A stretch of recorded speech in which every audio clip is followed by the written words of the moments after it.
Kita lihat jadwal masa tenang pemilu 2024. Masa tenang pemilu 2024 berlangsung mulai hari ini 11 Februari, lalu 12 dan 13 Februari 2024 atau sehari sebelum waktu pencoblosan. Nah, saudara, lalu apa saja yang jadi larangan selama masa tenang? Kita lihat bersama saudara.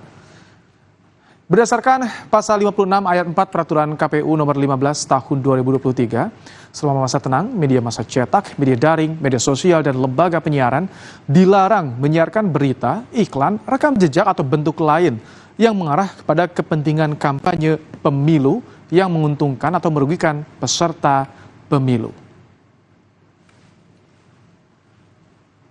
Ya, saudara, pemilu adalah pilihan konstitusi agar negeri ini dijalankan secara demokratis. Kewajiban menjalankan kualitas demokrasi menjadi kewajiban semua pihak. Seluruh peserta pemilu baik partai politik maupun perseorangan secara aktif ikut membantu kelancaran pelaksanaan pemilu hingga akhir penetapan. Segala bentuk pelanggaran pemilu seperti diatur dalam undang-undang akan dicatat sejarah dan kehilangan legitimasi publik.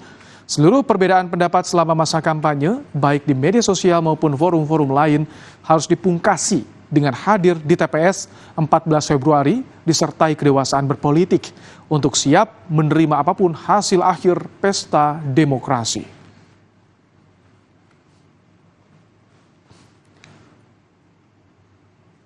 Demikian catatan Kompas TV kali ini. Sampai jumpa pekan depan.